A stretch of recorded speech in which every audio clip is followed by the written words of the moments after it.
Alright, so now all we have to do is we need to write a little bit of code. It only takes like 5 lines to say whenever you click this button, go to this activity. So hop over in your apples.java file and we need to import two quick things. Import Android. Did I spell import right? Oh, I did for once actually. Content.intent, and that's so you can actually use intents. And of course, import Android.view.view. Tighten this up a little bit, and of course, remember, since all we did is we created this on click attribute on the button in the XML file, we don't need to add any listener at all. We can just jump right down under onCreate and public void on click. So again, this is the method that's going to be called whenever the user clicks the button. Simple enough, easy weasy cheesy. Alright, so the first thing we need to do is, actually let me type this first. So intent I, new intent, this bacon class. Alright, so the first thing we need to do is we need to create an instance of the intent class. And this is just the way that Android switches between activities. So in order to do that, it's just like creating anything before, but the only parameter we have to look at is this is the activity that you want to launch. Of course, we only have one other one, the bacon class, so simple enough. So pretty much just set up an intent that pretty much says this is the activity we want to launch. Simple enough. And now the only other line of code is to launch it. And the method to do that is start activity, and this launches an activity. And now it says, okay, well, what one do you want to launch? Well, we only made one, and it points to the bacon class, so just pass I in right there. So how easy is that? Now, if my emulator's, nope, not ready yet. So I'm going to wait a second. And actually, while that's booting up, I noticed that there's one more thing that I forgot. And that is we need to throw view through this on click. Alright, now let me go ahead and run this. And here we are. So of course our apples, I say apples activity is the first one that launches, and when I click go to bacon, hopefully, sweet, it goes to that bacon activity.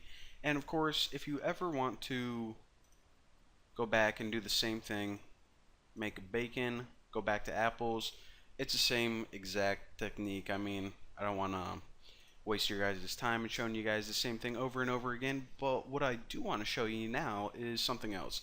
And that is, what if we want to take a piece of data from the apples activity, and whenever we switch to the bacon activity, we want to send that data along. So what would be a real life example of this? Say that you had a messenger app, and of course all of your friends were in a list, and you also had another activity where you could write someone a message. Well, what you wanted to happen is you wanted to click on one of your friends, maybe their profile picture, and then it would say, okay, you're writing this friend a message. Or if you clicked on another friend, you would write that friend a message. So what you would need to do is you would actually need to pass some data along from one activity to another. And to accomplish this, it's actually really easy.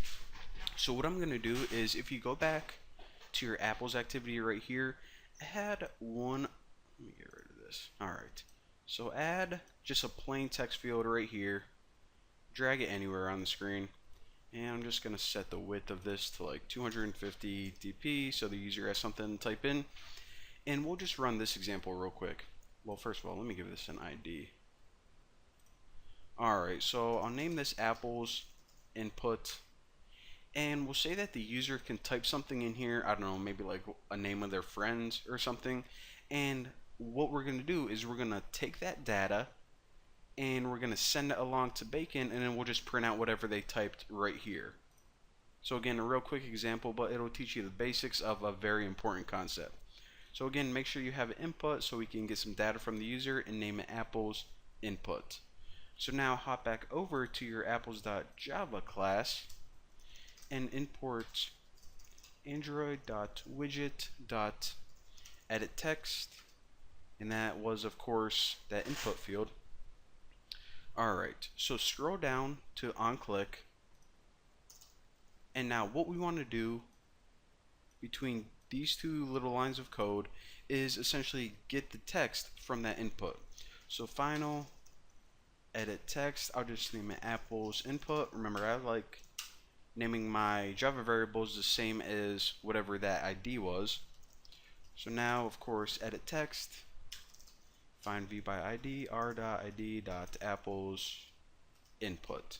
So now this is just a reference to that input field. So now what we want to do is actually get the data, or get whatever text they typed into it. So string, I'll just say that, I don't know, it's user message. We set this equal to apples input dot get text dot to string. So that's going to take anything they typed in, convert it to a string, and store it in this user message variable. So now that we got that taken care of, the only other thing we need to do is we need to figure out how we transfer it to Bacon activity. And it's actually really easy. Anytime you have extra information that you want to pass along to another activity, you call the put extra method. Now the put extra method takes any extra information in the form of a key value pair. So the first parameter is, okay, what do you want to call this piece of information? And I'll just name it like apple message. Now the second part, of course, is what information do you want to pass along, and of course the user message. So eventually we're going to say, okay, switch to the Bacon activity, and when you do, pass along the user message, whatever they typed in, and just so they can have the ability to print it out or whatever they want to do with it, we'll just reference it with the keyword apple message. So pretty sweet. So now that we're passing it along, we need to add the functionality in bacon.java to handle it. Now all bacon.java is going to do is it's going to pretty much take whatever message and set it as the text right here.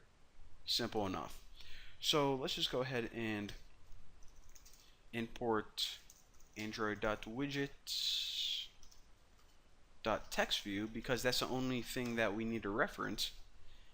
And of course it's going to allow us to reference that right there. Now the code for this, we can actually just stick on create, because this is a code whenever you create or launch this activity. So the very first thing I need to do is I need to allow this class the ability to accept extra information. And in order to do this, you actually just call bundle, and I'm just going to name it apples data. And the method for this is get intent, get extras. So essentially what you're doing is you're getting any extra information whenever you get launched from somewhere. So this is gonna call the intent, this is the extra information, and any extra information we're just gonna store in apples data. Simple enough. So now what we have to do is actually want to test something first. So we'll say if apples data equals null, in other words there's no data, I don't know, maybe this got launched from another activity, or maybe you don't have any data for a reason, maybe they just didn't type anything in, whatever, then what we want to do is we want to handle it appropriately, and we can just return. Because of course you don't want to try to change this text if there is no text to accept. So that takes care of it, make sure that we never get any errors or anything like that. However, if it gets passed through that test, that must mean that the user gave us some extra information. So the first thing I want to do is just store this in a variable. And what did I name that? Apple message. So I'm going to make a variable called apple message, and of course this is equal to apples data, get string, and the parameter that you need for here is that keyword. So again, this is the keyword or the key, but it's actually going to be equal to the value, which is whatever they typed in. Like, I love Bucky. That's something that a lot of people are probably going to type in because it's so awesome and I am the coolest dude in the world. I should just talk for like 10 minutes about how awesome I am. Oh, all right, rambling again. All right, so the next thing I want to do is, of course, just get a reference to this text view and set it equal to our newly formed variable. Simple stuff here. So text view, and I'm in a bacon text, and set this equal to text view. Find view by ID r.id.bacon text. And of course, you guys already know what all this does. Bacon text. If you ever want to change the text on something, you just call the method set text. And of course, remember that Apple message is essentially the string that the user typed in. Simple enough. So now let's go ahead and run this. Alright, now just let me type something randomly like Bucky is awesome. Go to bacon and check it out. What it did is it took that text and it passed it along, and a pretty cool app. So we got apples to bacon, Bucky is awesome, tomato tomato.